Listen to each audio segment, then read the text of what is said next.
Vepakunta Rajanna alias రాజనరేంద్ర అంటారు అన్నమాట. అంటే వేపకుంట రాజన్న రాజనరేంద్రగా మారారా, లేదంటే రాజనరేంద్ర వేపకుంట రాజన్నగా మారారా? రాజనరేంద్ర వేపకుంట రాజన్నగానే మారారు. Okay okay. మీ ఇంటి పేరు ఏంటండి? కురుపాటి రాజనరేంద్ర. కురుపాటి రాజనరేంద్ర అనేది ఎవరికి కూడా తెలియదు అసలుకి. అందరూ వేపకుంట రాజన్న అని అంటారు. కానీ వేపకుంట రాజన్న ఎలా మారారంటే కురుపాటి రాజనరేంద్ర వేపకుంట రాజన్న ఎలా అయ్యారు అంటే పరిటాల రవితో మేము సన్నిహితంగా ఉన్నప్పుడు అక్కడ కూడా ఇంకొక రాజన్న అనే అతని వ్యక్తి ఉన్నాడు. ఓకే. అతను పాపిరెడ్డిపల్లి రాజన్న అంటే వాళ్ళ మామ అవుతాడు. ఓకే. తర్వాత ఇద్దరం ఉన్నాం కాబట్టి అక్కడ రాజన్న అంటే ఇద్దరు కన్ఫ్యూజ్ అవుతారనే ఉద్దేశంతో ఆయన పాపిరెడ్డిపల్లిలో నివాసం ఉండేవాడు, నేను వేపకుంటలో ఉండేవాడిని. ఓకే.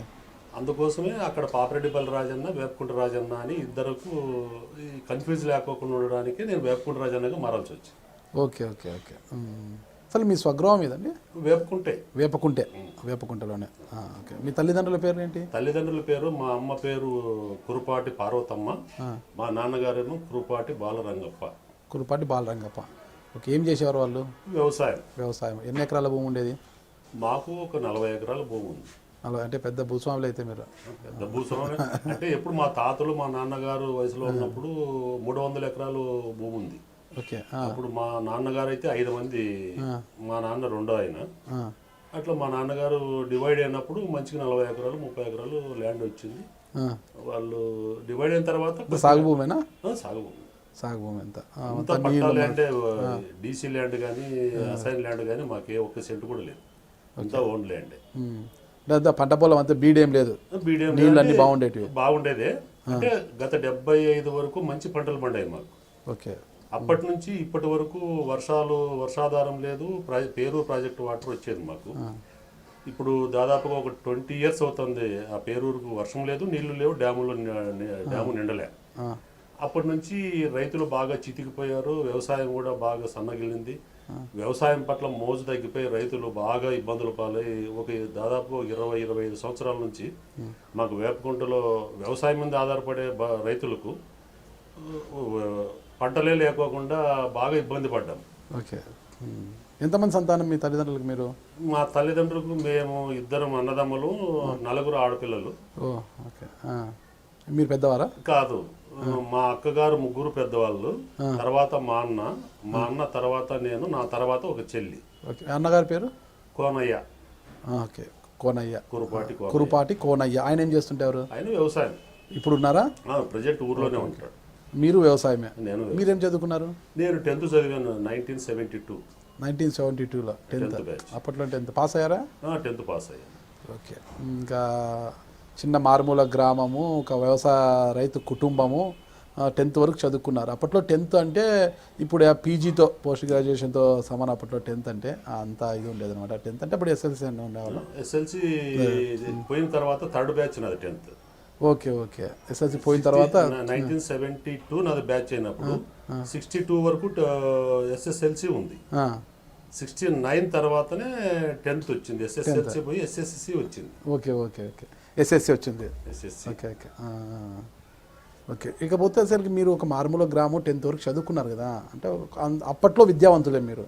అలాంటి మీరు మావోయిస్టు సానుభూతి పరుడుగా ఎలా మారారు అసలు?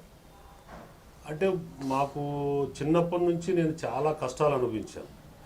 అంటే మా పుట్టుకతోటే నేను 3 సంవత్సరాల వయసులో మా అమ్మ చనిపోయింది. మా అక్కలు మా అన్న అంతా చిన్నపిల్లలు, ఎవరికి పెళ్లి లేదు. అప్పుడు మా సంసారం కూడా బాగా ఇబ్బందికరంగా ఉంది. అమ్మ ఎలా చనిపోయారు? ఏది హార్ట్ అటాక్ వచ్చిందని ఆమె అనుకోకుండా చనిపోయింది. ఆమె చనిపోయినప్పుడు ఆమె ఎట్టుందో కూడా ఊహ తెలియదు నాకు. మా అమ్మ ఏ రూపంలో ఉందని కూడా తెలియదు నాకు. అప్పుడు 3 సంవత్సరాల వయసు. ఓకే. అప్పుడు ఏం తెలియదు, చిన్న వయసు కదా. మా చెల్లికి 1 సంవత్సరం వయసు. అప్పుడు మా నాన్న ఒక్కడే, ఇంకా అంతమంది పిల్లలు, మేము 6 మంది. మళ్ళీ పెళ్లి చేసుకోలేదు? పెళ్లి చేసుకోలేదు. చాలా ఇబ్బందులు పడి సాకాడు మమ్మల్ని మా నాన్న. అట్లా అప్పటి నుంచి చాలా కటిక దరిద్రాన్ని అనుభవించాం. మా తండ్రి వ్యవసాయం చేసేవాడు, ఇంట్లో చేసేవాళ్ళు లేనప్పుడు మా అక్కలు కూడా కొద్దిగా వయసు వచ్చేంత వరకు మాకు కేఎన్ పాల్యం అనేది పక్కన మా మండలంలోనే ఒక విలేజ్ ఉంది. అక్కడ కురుబా కమ్యూనిటీలో మాకు కొంత అంటే రిలేషన్ మాదిరి స్నేహం ఉండేవాళ్ళు. అక్కడ నుంచి ఒక ఆమె కురుబల్ల ముసలమ్మ, ఒక ముత్యాలమ్మ అనే ఆమె మా ఇంటికి వచ్చి అంటే మాకు వాళ్ళకు సన్నిహితంగా ఉన్నప్పుడు మమ్మల్ని ఒక 15 సంవత్సరాల వరకు బాగా సాకింది అమ్మ ముసలామె. తల్లితో సమానంగా మాకు బాగా మమ్మల్ని కాపాడుకుంటూ మా నాన్నకు సోదోడు వదోడుగా ఉండి అంటే వాళ్ళకు మాకున్న సన్నిహితంతో ఆమె వాళ్ళది కూడా పెద్ద కుటుంబం, వాళ్ళకు ఒక 80 ఎకరాల భూములు ఉన్నాయి. అయినా అవన్నీ వదిలిపెట్టి వచ్చి మా కోసం అంటే ఉన్న విశ్వాసంతో చిన్నపిల్లలు అని చెప్పి మమ్మల్ని సాకడానికి ఆ ముత్యాలమ్మ అనే ఆమె వచ్చి మమ్మల్ని సాకి గొప్పలం చేసింది. ఆమె మమ్మల్ని ఒక తల్లితో సమానంగా సాకింది. అంటే ఆమె రుణం ఏం చేసినా తీర్చుకోలేకపోయాము. అట్లా మేము జీవితంలో మీరు కష్టాలు అనుభవించారు, చాలా దరిద్రాన్ని అనుభవించారు, దరిద్రాన్ని చూసామంటున్నారు. దానికి మావోయిస్టు సానుభూతి పరుడిగా మారడానికి కారణం ఏంటి అసలు? మావోయిస్టు సానుభూతి అనే కాదు, అంటే ఇప్పుడు మేము పుట్టుకతోనే మా జీన్స్ ఎందుకో బడుగు బలహీన వర్గాలు పేదవాళ్ళు అంటే మనుషులకు ఇంత జీవితంలో ఇంత నరకం ఉంటుందా అనే పరిస్థితులను వాళ్ళని చూసినప్పుడే జాలి కలిగో బాధ కలిగో అప్పటి నుంచి వాళ్ళతో మమేకమై వాళ్ళని ఎటున్నా కానీ ఉద్ధరించాలి, వాళ్ళతో మనం కలిసి బతకాలి అనే తపంతో మేము BC lobby SC ST BC మైనారిటీలతోటే కలిసి సహజీవనం చేసాం. మా ఊళ్ళో కూడా అంతా బీసీ వర్గం అంటే బోయ కురుబా కమ్యూనిటీ, ఎరుకుల, ఎస్సీ ఈ 4 కులాలు నాకు బాగా సన్నిహితంగా ఉండేవి. అప్పటి నుంచి కూడా నేను వాళ్ళతో కలిసిపోయి 1982లో ఉద్యమ స్ఫూర్తితో మేము అటువైపు ఆకర్షితులయ్యి మేము వాళ్ళమ్మడి వెళ్ళిపోయాం. అటువైపు వెళ్ళిపోయారు. మీరు చమన్ గారు కూడా? చమన్ లేదు, తర్వాతనే చమన్ రవి అంటే రవి తమ్ముడు పట్టాల హరి మాతో పాటే ఉద్యమంలోకి వచ్చాడు. అంత కలిసి ఒకసారి కలిసి పనిచేసాం. మేము ఎవరు వర్గంలో పనిచేశారు మీరు? గణపతి వర్గమా? గణపతి వర్గం లేదు, అప్పుడు ఉన్నది కొండపల్లి సీతారామయ్య నక్సలైట్ ఉద్యమంలో నక్సలైట్ పార్టీ అది ఒక్కటే ఉన్నింది, పీపుల్స్ వార్ పార్టీ. అప్పుడు మేమంతా పార్టీలో మామూలుగా ఈ దళితుల కోసం ఉద్యమం చేయాలనుకున్నప్పుడు వాళ్ళు మాకు చెప్పిన విధానాన్ని బట్టి మేము ఆకర్షితులమై అటువైపు వెళ్ళిపోయిన అనంతకాలంలోనే నన్ను జిల్లా రైతు కూలీ సంఘం సెక్రటరీ చేశారు. దాదాపు ఒక 6 నెలలకే నన్ను జిల్లా లెవెల్లో జిల్లా స్థాయి రైతు కూలీ సంఘం సెక్రటరీగా చేర్చారు. అంటే మీరు జనజీవనంలో ఉండి పని చేశారా అంటే ఆ యూజీలో ఉండి పని చేశారు, అండర్ గ్రౌండ్లో అంటే అడవుల్లో ఉండి పని చేశారు మీరు? అడవుల్లో అంటే కొన్ని దినాలు ఉన్నాము కానీ ఎక్కువ జనజీవనంలోనే ఉన్నాం. ఓకే. అప్పుడు ఎంతకాలం ఉన్నారు అడవుల్లో? అడవుల్లో అంతా ఒక 1-2 సంవత్సరాల కంటే ఎక్కువ లేదు, ఎక్కువ కాలం మేము జనంలోనే కలిసి పనిచేసాం. అడవుల్లో ఉన్నప్పుడు ఎలా ఉంది పరిస్థితి అసలు? అడవుల్లో ఉన్నప్పుడు అంటే ప్రజల దగ్గర నిజాయితీ నీతి ఉన్నప్పుడు అడవుల్లో ఇంట్లో ఉన్నట్టే మేము భావించేవాళ్ళం. మాకు ఏ రోజు ఏ లోటు లేదు, ఉన్న దాంట్లో మనుషులు ఆత్మీయతగా మమ్మల్ని గౌరవించేవాళ్ళు కాబట్టి మేము అప్పుడు కూడా అడవుల్లో ఉన్నాం. మాకేం పెద్దగా అది బాధ అనిపించలేదు. పోలీస్ థ్రెట్స్ కానీ పోలీస్ థ్రెట్స్ మళ్ళీ ఈ రాజకీయంగా ఈ పెత్తందారుల స్వభావంతో కాంగ్రెస్ వాళ్ళు మా పైన బాగా దాడి చేసేవాళ్ళు. ఓకే. కాంగ్రెస్కు ఈ నక్సలైట్ పార్టీ ఉద్యమానికి బాగా వ్యతిరేకత ఉంది. అప్పుడు మేము ఇంత స్థాయికి రావడానికి కూడా మాకు ఆ నక్సలైట్ ఉద్యమం పీపుల్స్ వార్ పార్టీనే మమ్మల్ని ఈ స్టేజ్లో నిలబెట్టడానికి, ఇప్పుడు మేము ఈ స్థాయిలో ఉండడానికి కూడా కారణం అంటే మాకు జన్మనిచ్చింది అనుకోవచ్చు. అది ఆ పార్టీ పునర్జన్మ అంటే రాజకీయ భవిష్యత్తును నేర్పినింది వాళ్ళే. ఈ స్థాయిలో నిలబడడానికి కూడా మా కృషిని గుర్తించి ప్రజలు మమ్మల్ని ఆదరించారు కాబట్టి ఈరోజు మేము ప్రజల్లో మేము ఫలానా అని గుర్తింపు తెచ్చుకున్నాం జిల్లా లెవెల్లో. కేవలం మాకు పొలిటికల్గా ఎవరు సపోర్ట్ చేయలేరు, పొలిటికల్ లీడర్లు అటు తెలుగుదేశం కావచ్చు, కాంగ్రెస్ కావచ్చు, మిత్రపక్షాలు కానీ ఏవన్నా కానీ మాకు ఒక్క నక్సలైట్ ఉద్యమం పీపుల్స్ వార్ పార్టీనే మమ్మల్ని చేదోడు ఓదోడుగా ఉంటూ మమ్మల్ని ఈ స్థాయికి తీసుకురావడానికి కూడా ఆ రోజు మా ఉద్యమ స్ఫూర్తి ప్రజలకు ఉపయోగపడింది. అడవుల్లో ఉన్నప్పుడు మీపై పోలీస్ కాల్పులు కానీ ఎప్పుడైనా మనకి జరగడం కానీ మీపై? ఒక్కసారి అంటే మేము లేనప్పుడు హరి మీద దాడి జరిగి హరి ఎన్కౌంటర్ అయ్యాడు. ఆ రోజు యాక్చువల్గా మేము ఉండవలసిన అక్కడ. నేను ఆ రోజే మా ఊరు వెళ్ళాను. అప్పుడు వాళ్ళు కావాలని అంతకు ముందే మా మీద 2-3 సార్లు మా స్టేషన్లో అప్పుడు కబీర్ అని ఎస్ఐ ఉండేవాడు. ఆయన నారాయణ రెడ్డికి సన్నిహితుడు, గంగుల నారాయణ రెడ్డి. ఆయన మా ఊర్లోకి వచ్చి ఒకసారి నా కొడుకులలో మిమ్మల్ని ఎన్కౌంటర్ చేస్తాననే పద్ధతులు కూడా మాట్లాడాడు. సర్లే చేసినోడు చూద్దాం పోవా, నువ్వు చేసేది మమ్మల్ని అన్నట్టు మేము ఓపెన్గానే మాట్లాడాడు. బానుకోట్లో ఒకసారి అటాక్ చేశాడు, మా ఊర్లోకి వచ్చి ఒకసారి అంటే మాటల రూపంలోనే కానీ మమ్మల్ని ఏం ఫైర్ చేసి కానీ ఏదే అటాక్ చేసింది కూడా లేదు, మాటల రూపంతో ఎదురుగానే మాట్లాడాడు. సరే నీకు చేతనేం చేసుకోపో, మా ఉద్యమంలో మేము ఉంటాం, నువ్వేం మమ్మల్ని చేయలేవు అన్నట్టు మాట్లాడాము. అది బేస్ చేసుకొని ఆయన చాలాసార్లు మా మీద ట్రై చేశాడు, కానీ ఎప్పుడు మేము దొరకలేదు. అనుకోకుండా ఆ రోజు వాళ్ళ ప్లాంట్గానే హనీని ఎన్కౌంటర్ చేయాలనే ప్లాంట్ తోటి ఊర్లోకి వచ్చి ఆ రోజు కావాలని దౌర్జన్యం చేసి హరిని ఏదో దుబారుగా మాట్లాడినప్పుడు సహించలేని పరిస్థితుల్లో హరి తిరుగుబడ్డాడు. తిరుగుబడినప్పుడు వాళ్ళు ఇదే బేస్ చేసుకొని హరిని ఎన్కౌంటర్ చేశారు. అంటే వాళ్ళు ఊర్లో నుంచి తరుముకుంటూ పోయారు పోలీసుల్ని. ఎవరు? హరి వాళ్ళ అక్క, ఆ ఊర్లో ప్రజలందరూ, వెంకటాపురంలో జయమ్మ అనే ఆమె వాళ్ళ అక్కను, ఇంక తర్వాత ఆవిడ ఊర్లో ఉన్నవాళ్ళు ఆరిజన్స్ కావచ్చు, వడ్డేవాళ్ళు కావచ్చు, కురువళ్ళు అంతా అప్పుడు మాకు మంచి యూనిటీ ఉండేది. ఈ కలుషాలు, ఈ రాజకీయాలు, ఈ దురుద్దేశాలు, ఈ మోసాలు ఇటువంటివి ఏది లేదు ఆ రోజు. స్వచ్ఛందంగా ఆ రోజు ఊర్లోకి వస్తే ఒక వడ్డీ వాళ్ళే మాకు అన్నం పెట్టేవాళ్ళు. కమ్మలు ఎవరు ఒక అన్నం పెట్టే పరిస్థితి లేదు. వాళ్ళకు ఆ రోజు పంటలు లేవు, వాళ్ళ జీవనం గడవడానికే బరువుగా ఉండేది ఆ రోజు కమ్మవారికి. కేవలం వడ్డే వాళ్ళు రాళ్ళగొట్టి ప్రతిరోజు వాళ్ళ ఇంటికి వచ్చి ఏ రైతు ఇంట్లోనూ లేనన్ని ధనధాన్యాలు వాళ్ళు వడ్డే వాళ్ళ ఇంట్లో ఉండేటివారు. పార్టీని సాకినది ఆ రోజు వెంకటాపురంలో కమ్మలు సాకలేదు, వడ్డే వాళ్ళే సాకారు. ఎవరు వడ్డే వాళ్ళు? అంటే మొత్తం అరలో ఉండే వడ్డే వాళ్ళు అందరూ, అంటే దాదాపుగా ఒక 20-30 కుటుంబాలు పైన ఉంటాయి. అందరూ వాళ్ళు పార్టీ వాళ్ళు వచ్చారంటే వాళ్ళ ఇంట్లో ఉండేవాళ్ళే. మేము పోయినా వాళ్ళ ఇంట్లో కూర్చొని ఏదో వాళ్ళు చేసి తిని వెళ్ళి వచ్చేవాళ్ళమే, కానీ కమ్మలు ఎప్పుడు ఏ రోజు అన్నం పెట్టిన వాళ్ళు. తర్వాత కొద్దిగా కాలము బాగా వచ్చిన తర్వాత వాళ్ళు రైతాంగంగా అభివృద్ధి చెందినప్పుడు హరి మేమంతా మళ్ళీ ఫీల్డ్లోకి వచ్చినాక రవి కూడా వ్యవసాయం చేసుకుంటూ ఆయన మాకు వ్యతిరేకంగా ఉండేవాడు. అప్పుడు కూడా మాతో వ్యతిరేకంగా ఉండేవాడు రవి. ఎందుకు?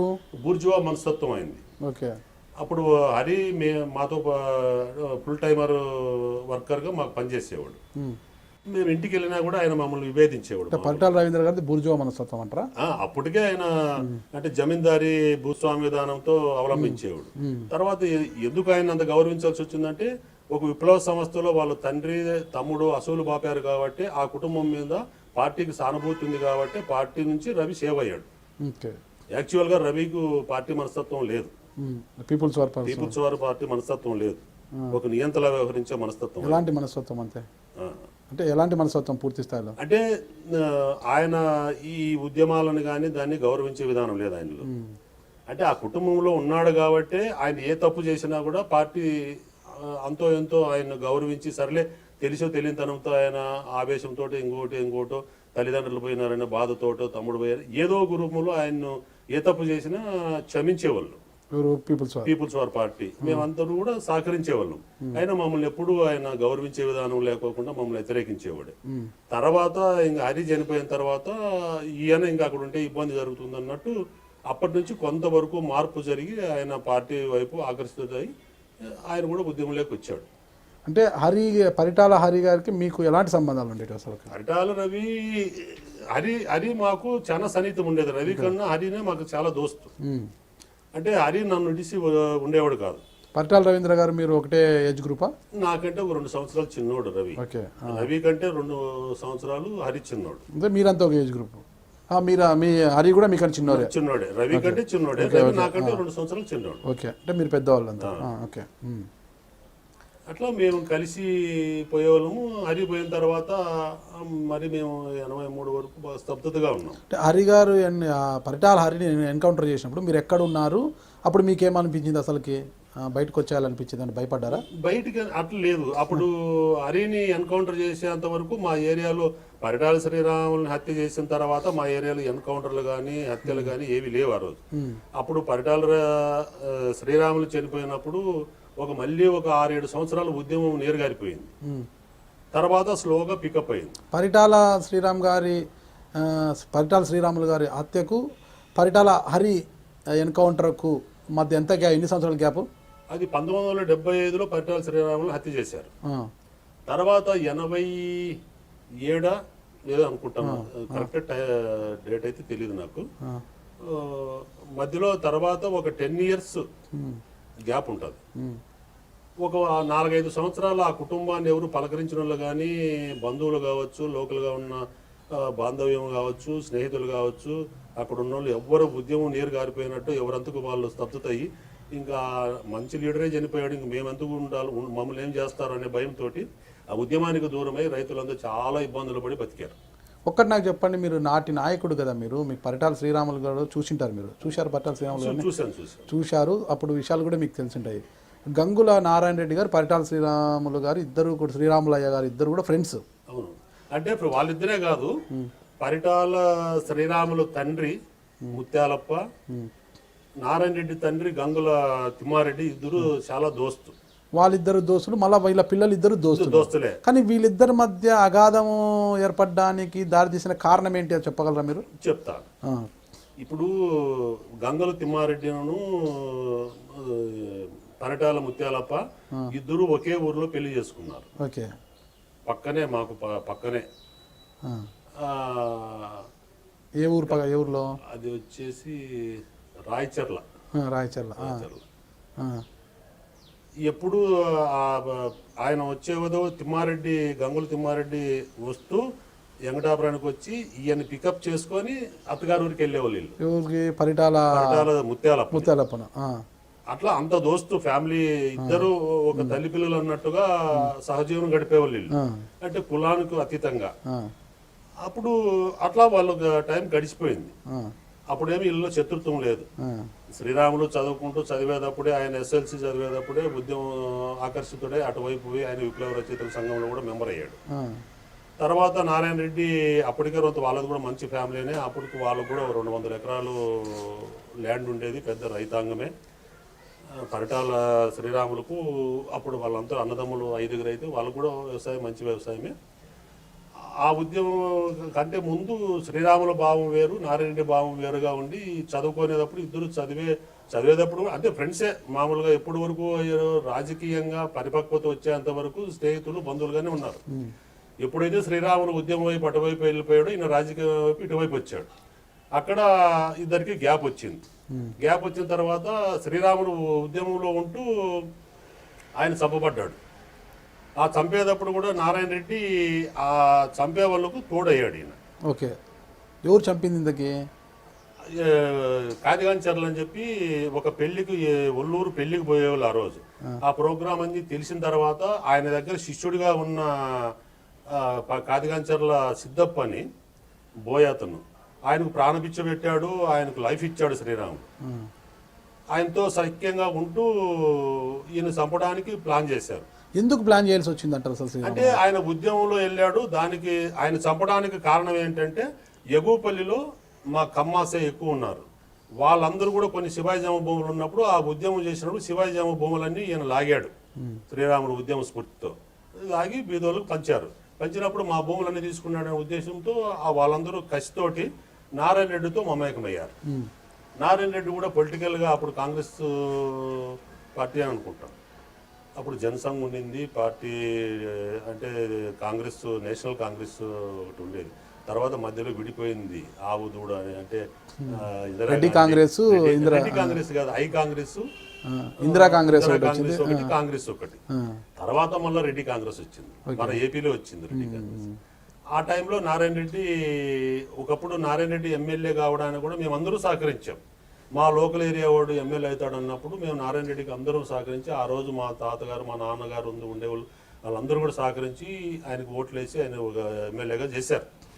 ఆయన ఎమ్మెల్యే అయిన తర్వాత ఈ రాజకీయంగా మార్పులు వచ్చినప్పుడు శ్రీరాములు ఇటువైపు పోయాడు, ఆయన రాజకీయంగా శత్రువులు అయ్యారు. అప్పుడు క్రమేణా శత్రుత్వం పెరిగినప్పుడు ఆ ఎగుపల్లి కమ్మాస్ అంతా కలిసి కొంతమంది ఈయనతో కలిసి నారాయణ రెడ్డి వీళ్ళందరూ కుట్ర చేసి శ్రీరాములు చంపడానికి, కమ్మ సమాజ వర్గం కూడా వ్యతిరేకమైంది.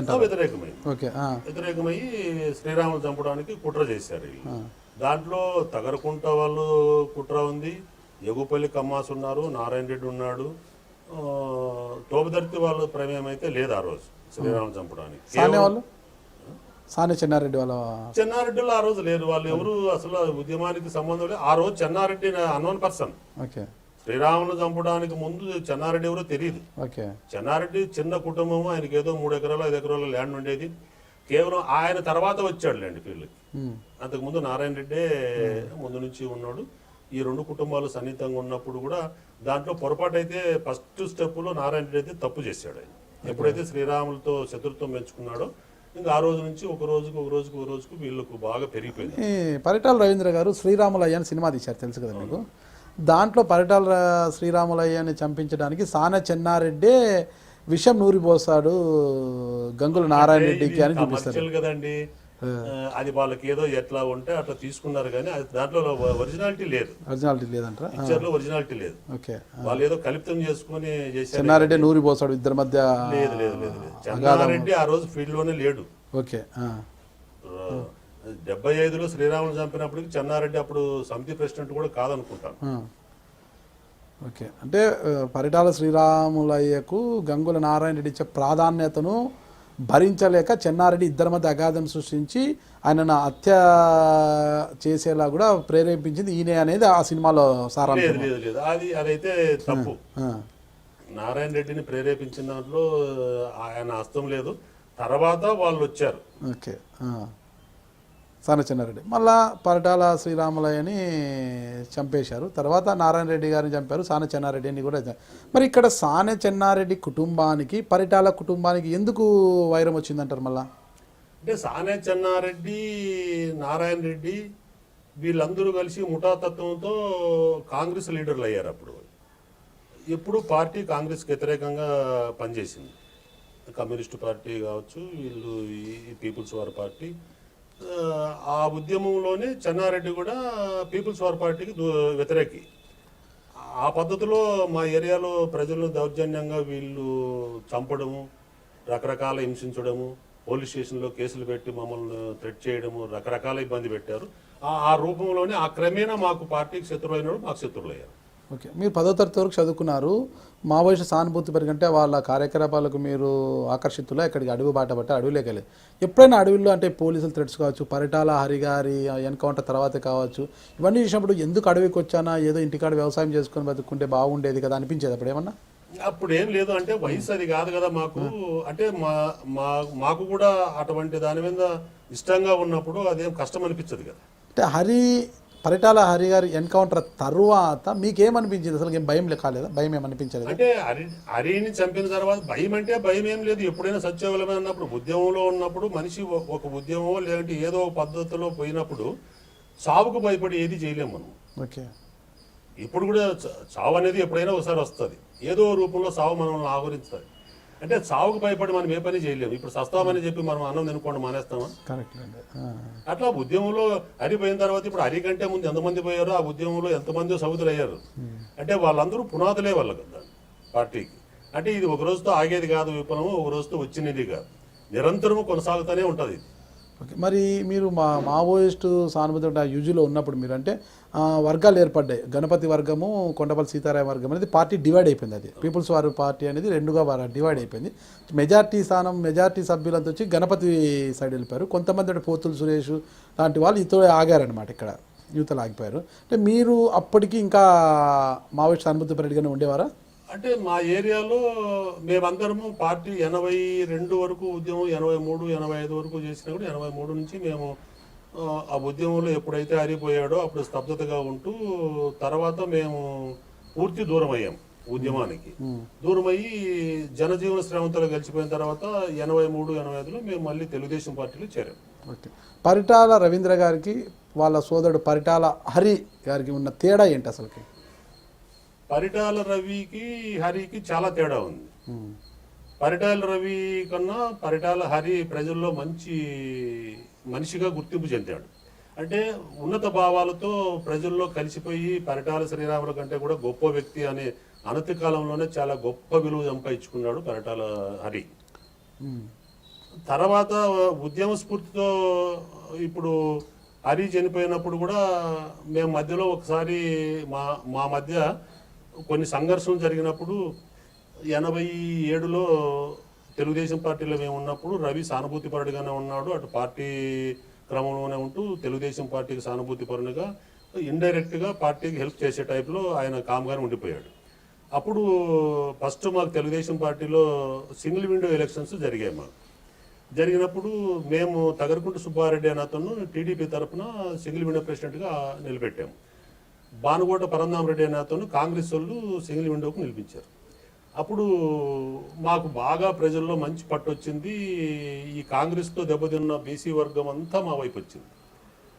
వాళ్ళకు మేము ఒక అండ దొరికినట్టు, బలమైన నాయకులు మాకు దొరికారన్నట్టు, మాకు మంచి పునాది ఏర్పడింది అన్నట్టు ఎంటైర్ బీసీ జిల్లాలోనూ కావచ్చు, మా ఏరియాలో కావచ్చు, బాగా మా వైపు వచ్చారు. బీసీలకు మా పైన అంత నమ్మకం ఏర్పడింది. ఎప్పుడైనా మనకి వీళ్ళు అండగా ఉంటారనే ఉద్దేశంతో మేము ఆ తెలుగుదేశం పార్టీకి మద్దతు ఇచ్చినప్పుడు ఎన్టీ రామారావు కూడా మమ్మల్ని పిలిచి, రవిని నన్ను పిలిచి, జిల్లా మీ చేతిలో పెడుతున్నా, మీరు ఏమైనా చేసుకోండి అని చెప్పి ఒక హామీ ఇచ్చాడు మాకు. అంతే. హైదరాబాద్లో మేము ఒక కేసులో ముషీరాబాద్ నుంచి అనంతపురానికి వచ్చేటప్పుడు మేము పోలీసులని అందరినీ ఏదో మాట్లాడుకొని, ఆయన మేము ఎన్టీఆర్ని చూడాలనుకున్నాము, మాకు సహకరించండి అని చెప్పేసి మేము వచ్చే ఎస్కార్ట్ వాహనం నుంచే నేను రవి ఇద్దరం ఎన్టీఆర్ ఇంటికి వెళ్ళాము. వెళ్ళినప్పుడు మేము ఫలానా అని చెప్పాము. ఆయన చెప్తే మమ్మల్ని బాగా ఆహ్వానించి ఇంట్లోకి తీసుకెళ్ళి టీ తాగమని, తర్వాత మళ్ళీ బయటికి ఇంటి ముందరికి తీసుకొచ్చి ఆయన గుమ్మం ముందు 2 సింహాల బొమ్మలు ఉన్నాయి, 2 నెంబర్ 12లో. ఇప్పటికీ ఉన్నాయి.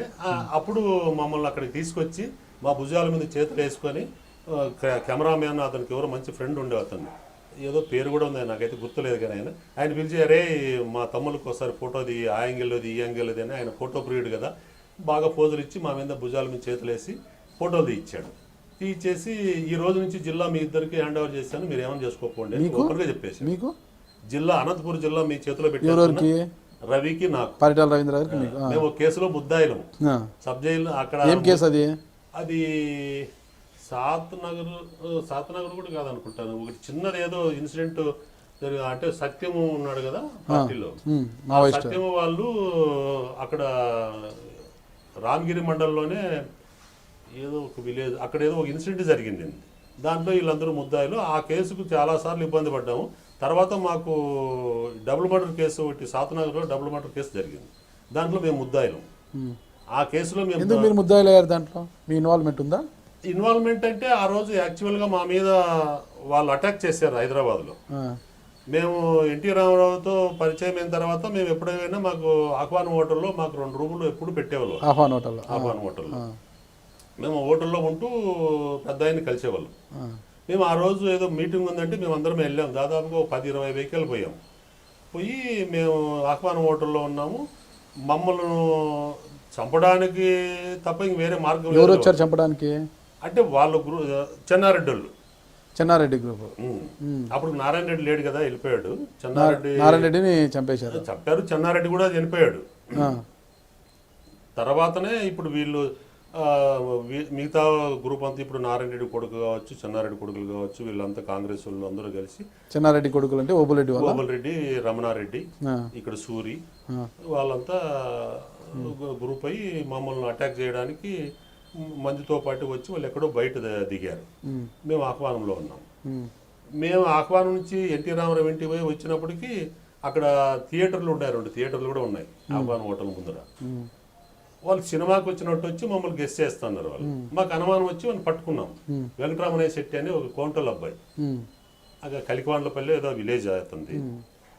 వాడిని పట్టుకున్న తర్వాత మేము ఇంకొకటి వాళ్ళతో పాటు ఇంకొక అబ్బాయి వచ్చాడు, అతని పేరు ఏదో నాకు తెలియదు, కానీ ఈ అబ్బాయి మాత్రం తెలుసు, నాకు పేరు తెలుసు. ఇంకా ఇద్దరిని పట్టుకొచ్చి ఎక్కడున్నారు, మీరు ఏంటికి వచ్చారు, ఏంటంటే మేము అది ఇది అని చెప్పి ఏదో ఎస్కేప్ అయ్యే పద్ధతిలో మాట్లాడారు. మాట్లాడితే అప్పుడు మేము మా రూమ్లోకి తీసుకెళ్ళి వాళ్ళని 2 తగిలిచ్చాం. బాగా తగిలిస్తే, లేదు మేము వచ్చాం పలానా దగ్గర ఉన్నాము అని చెప్పారు. అప్పటికే వీళ్ళు ఎప్పుడైతే మాకు దొరికారో, వీళ్ళలో ఇంకో ఎవరో ఉన్నారు వీళ్ళు ఎమ్మడి, వీళ్ళు ఇమీడియట్గా పోయి వాళ్ళు పాస్ ఆన్ చేశారు. వాళ్ళు ఎస్కేప్ అయ్యారు అక్కడ నుంచి. మేము ఇక్కడ నుంచి మా మందితో పాటు మేము అక్కడికి వెళ్ళే తల్లికి అక్కడ ఎవరు లేరు, ఖాళీ చేశారు. సరే వీళ్ళిద్దరూ దొరికారు. దొరికితే అప్పుడు మేము వాళ్ళని చంపాం. తీసుకెళ్ళి సాధనగర్ దగ్గర చంపాము. చంపిన తర్వాత వాళ్ళని తీసుకెళ్ళి కృష్ణానదిలో వేద్దామని అడిగాము. అప్పుడు అడిగితే, వద్దులే, కృష్ణానదిలో వేస్తే శవాలు మనకేం తెలియవు, వాళ్ళు మనం భయోత్పాతం రావాలనుకుంటే ఈ డెడ్ బాడీని ఒకసారి పారేయాలనే పద్ధతిలో డెడ్ బాడీ సాధనగర్లో పారేసి వచ్చి, వాళ్ళు షర్ట్ కాలర్ని బట్టి ఫలానా అది అని చెప్పి అట్లా మాకు ఆ కేసుతో నుంచి మాకు కూడా కొంత శత్రువు తగ్గాడు, మాకు కొంత బలం పెరిగింది. ఓకే. ఒకటి, మీరు ఒక కేసు విషయం పోయి ఎన్టీ రామారావు గారి ఇంటికి వెళ్ళాము, ఎన్టీ రామారావు ఇంటికి వెళ్తే అనంతపురం జిల్లాని మీ చేతుల్లో పెట్టాము అని మీరు అంటున్నారు. అయితే ఆ రోజుల్లో అనంతపురం జిల్లాలో అంటే కాంగ్రెస్ పార్టీని ఎదుర్కోవడానికి ఒక మంచి లీడర్ కావాలి అనుకున్నప్పుడు అప్పటికే పార్టీలో ఉన్న గడ్డం సుబ్రహ్మణ్యం, ఈరోజు ఉన్నారు కదా గడ్డం సుబ్రహ్మణ్యం టీడీపీలో, గడ్డం సుబ్రహ్మణ్యం గారు టీడీపీలో ఉన్నారు. అప్పటికి ఎన్టీ రామారావు గారు ఆయనకు చెప్పడంతో ఆయన పరిటాల రవీంద్ర గారిని, అంటే పల్లెకు వెళ్ళి పరిటాల రవీంద్ర గారిని, చెమ్మన్ గారిని తీసుకెళ్ళి పార్టీలో జాయిన్ చేశారు. అది వాస్తవం కాదు. వాస్తవం కదా? పరిటాల రవిని గడ్డం సుబ్రహ్మణ్యం పార్టీలోకి చేసిన దాంట్లో ఏమాత్రము ఆయన పాత్రే లేదు. పరిటాల గడ్డం సుబ్రహ్మణ్యం రవికి సంబంధమే లేదు. నాకు పరిచయస్తుడే కానీ గడ్డం సుబ్రహ్మణ్యం రవికి సంబంధం లేదు. అవునా? రవి, పరిటాల రవి గారు, గడ్డం సుబ్రహ్మణ్యం గారు ఇద్దరు కూడా సోదరులా ఉండేవారు అంటారు. అది ఊరికి చెప్పుకుంటారు కానీ నా ద్వారానే రవికి పరిచయం కావడానికి సుబ్రహ్మణ్యం నా ద్వారానే అయ్యాడు. మీకెలా పరిచయం గడ్డం సుబ్రహ్మణ్యం గారు? అంటే పార్టీలో నేను 83 నుంచి నేను పార్టీలో ఉన్నా, 93లో రవిని తెచ్చాము. ఓకే. అప్పుడు సుబ్రహ్మణ్యం నాకు తెలుసు కానీ రవికి తెలియదు. ఓకే. నా ద్వారా రవితో పరిచయం కానీ నేను తీసుకెళ్తే రవి సుబ్రహ్మణ్యం తెలుసు కానీ సుబ్రహ్మణ్యం డైరెక్ట్ పరిచయం లేదు రవికి. అంటే పరిటాల రవీంద్ర గారిని ఎన్టీ రామారావు గారి దగ్గర తీసుకెళ్తే మీరు? నేను ఆయన ఇద్దరే ఒక కేసులో వచ్చాం మేము.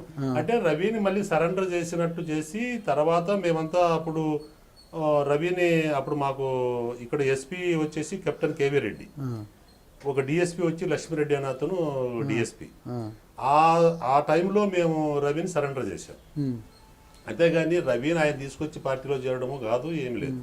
అంటే మాతో కలిసిపోయిన తర్వాత మళ్ళీ మాతో ఎక్కువ సంబంధాలు పెంచుకొని రవి నాతోనూ గడ్డం సుబ్రహ్మణ్యం కలిసి వచ్చాడే కానీ గడ్డం సుబ్రహ్మణ్యం పార్టీలో చేసింది అయితే కాదు. ఓకే. అంటే పరిటాల రవీంద్ర గారి పార్టీ చేరికలో గడ్డం సుబ్రహ్మణ్యం గారి యొక్క పాత్ర ఏమీ లేదు అని అంటారు మీరు? ఓకే. మీరు తీసుకెళ్లి ఎన్టీ రామారావు పరిచయం మా లోకల్ వాళ్ళందరూ కలిసి అప్పటికే రవికి కాంగ్రెస్ పార్టీలో చేరాలనే మనస్తత్వం ఎక్కువ ఉండేది ఆయనకి. ఎందుకో మరి ఆయన చెప్తూనే ఆయన భావాలు వేరు అని. బూర్జువా మనస్తత్వం ఉన్నప్పుడు బూర్జువా పార్టీని లైక్ చేస్తారు. అప్పటికే ఆయన పార్టీ మేము చాలా మంది వ్యతిరేకించాము ఆ రోజు. మనం కాంగ్రెస్కు వ్యతిరేకులము. ఓ విప్లవ భావాలతో మనం ఒక పార్టీను, ఒక సంస్థతో మనం మమేకమయ్యాము. ఆ పార్టీ మనకు జన్మనిచ్చింది. ఆ పార్టీ అడుగుజాడుల్లో మనం నడవాలి. మనకు కూడా ఉద్యమాన్ని సహకరించే ఒక పార్టీ తెలుగుదేశం పార్టీ మనకు ఎంతో స్ఫూర్తినిస్తుంది. కాబట్టి మనం ఆ పార్టీకి చేరాలని ఒక తీర్మానం పెట్టాము మేము. అంటే ప్రైవేట్గా, అంటే పార్టీ సంబంధం లేకుండా మా లోకల్ లీడర్లు అందరం కలిసి ఆ రోజు రవి మమ్మల్ని వ్యతిరేకించాడు. లేదు కాంగ్రెస్లోకి చేరాలా, ఏం తెలుగుదేశం పార్టీ అది ఇది అని చెప్పి కూడా అన్నప్పుడు, లేదు మేము తెలుగుదేశం పార్టీ అయితే చేద్దాం, లేదంటే ఉద్యమంలోనే ఉన్నాము, మనకు కాంగ్రెస్తో మనకు అవసరం లేదని చెప్పాము. ఆ ఉద్యమంలో మేము పనిచేసినప్పుడు కూడా చాలామంది మాకు సహకరించేవాళ్ళు. వాళ్ళలో ఈ రమణ అనే ఆయన కూడా మాతో పాటు పనిచేశాడు. అశ్వి రమణ అని ఈయన.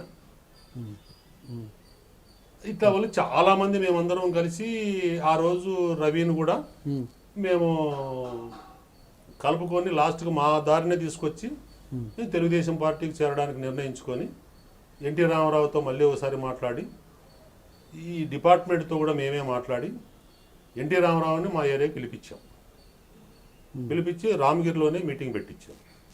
రామగిరిలో మీటింగ్ పెట్టించినప్పుడు మా ఏరియా నుంచి విప్లవ భావాలు ఉన్నోళ్ళు, ఆ పార్టీకి సానుభూతి పరులుగా ఉన్నోళ్ళము, ఈ కాంగ్రెస్ పార్టీకి శత్రువులుగా ఉన్నోళ్ళము అందరము ఏకమై ఆ రోజు ఆడ పెద్దగా బహిరంగ సభ పెట్టించి ఎన్టీ రామారావుతో నక్సలైట్లే దేశభక్తులు అనే నినాదం ఎన్టీ రామారావు అక్కడే ఆ స్లోగన్ విడుదల చేశాడు. నక్సలైట్లే దేశభక్తులు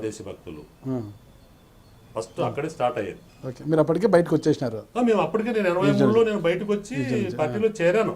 ఎందుకు యూజీ నుంచి బయటకు రావాలనుకున్నారు మీరు? అంటే అప్పుడు ఉద్యమంలో ఈ స్ట్రగుల్ వచ్చిందనమాట. కొండపల్లి సీతారామయ్య వర్సెస్ గణపతి. దాంట్లో కొంతమంది వీళ్ళు పీపుల్స్ వార్ పార్టీని పతనం చేయడానికి కొండపల్లి సీతారామయ్యకు లేనిపోయినవన్నీ క్రియేట్ చేసేసి బండాయి మాస్టర్ కావచ్చు, ఆర్కే రామకృష్ణ కావచ్చు, మాలపాటి వెంకటేశ్వరరావు, వీళ్ళందరూ పక్కదోవ పట్టించి ఆధిపత్య పోరు వీళ్ళు కూడా బూర్జువా మనస్తత్వాలు వచ్చాయి. పేరుకు పార్టీనే కానీ పార్టీని నాశనం చేసిన దాంట్లో మాలపాటి వెంకటేశ్వరరావు అతి కీలక పాత్ర పోషించాడు. ఆర్కే మా ఉద్యమం కూడా, అంటే మా పార్టీని నాశనం చేసిన దాంట్లో కూడా ఆర్కేది ప్రథమ పాత్ర ఉంది. పరిటాల రవికి మాకు కూడా వ్యతిరేకత కలగడానికి కూడా కారకుడు ఆయనే. ఇంత పరిటాల రవి సావుకు కూడా కొంతవరకు ఆయనే కారకుడు అనుకుంటాను నేను. ఏంటది ఎట్లా? ఈ ఉద్యమంలో ఇప్పుడు ఎవరైతే పరిటాల రవికి అత్యంత సన్నిహితులు, ఆప్తులు, మిత్రులు, శ్రేయోభిలాషులుగా ఉన్న వాళ్ళందరినీ దూరం పెట్టిన దాంట్లో ప్రథమ పాత్ర పోషించాడు ఆర్కే. సరే, అంతవరకు బాగుంది. పరిటాల రవీంద్ర గారు హత్య జరిగింది 2005. అంటే ఇప్పుడు ఎవరైతే అంతా కలిసి బతుకుతున్నామో మన మధ్య విభేదాలు రావడానికి సృష్టించి మమ్మల్ని విడిపీకేదానికి పెద్ద పాత్ర పోషించాడు ఆర్కే. ఆయనకేం అవసరము అంటే ఆయన స్వభావమే అది. ఓకే. ఆయన పార్టీని కూడా నాశనం చేసి బయటకు వచ్చాడు. ఓకే. విప్లవ పార్టీని ఒక రాష్ట్ర వ్యాప్తంగా కాకుండా దేశవ్యాప్తంగా ఉన్న పార్టీని నాశనం చేసి కొండపల్లి సీతారామయ్యను పక్కకు పీకి అక్కడ గణపతి వర్సెస్ కొండపల్లి సీతారామయ్యను పెట్టి ఆయన రెడ్డి ఈయన రెడ్డి ఆడ కూడా కులతత్వం తెచ్చిపెట్టారు వీళ్ళు పార్టీలు. ఇప్పుడు గణపతి గారు రెడ్డి గారే, కొండపల్లి సీతారామ గారు రెడ్డి గారే. ఆయన పేరు గణపతి, ఒరిజినల్గా గణపతి పేరు అది కాదు, ముప్పాల లక్ష్మణ, ముప్పాల లక్ష్మణరావు అనే ఆయన బ్రాహ్మణ్. Okay okay. ఆయనకు పక్కన నడిపింది గణపతి రెడ్డి అనుకుంటున్నా, అంటే ఏదో పేరుంది ఆయన పేరు. ఒరిజినల్గా ముప్పాల లక్ష్మణరావు బొమ్మ, ఓకే. వెనక నడిపింది వేరు, గణపతి గారు ఆయన రెడ్డి, కొండపల్లి సీతారామయ్య గారు కూడా రెడ్డి. ఓకే. అట్లా వీళ్ళు ఈ పార్టీలోనే కులతత్వాలు తెచ్చి గ్రూపిజం చేసి నమ్ముకున్న ప్రజలను మోసం చేసి పార్టీని నాశనం చేసిన దాంట్లో ఉపయోగపడ్డారు. ఓకే. మరి మీరు ఇంకా అవన్నీ భరించలేక బయటికి వచ్చేసారు, ఇంకా నేను భరించాలని. పరిటాల హరి గారు కూడా అప్పటికే ఎన్కౌంటర్ అయ్యారు. మరి పరిటాల రవీంద్ర గారితో మీరు అంత సఖ్యతగా ఎలా ఉండగలిగారు అసలు?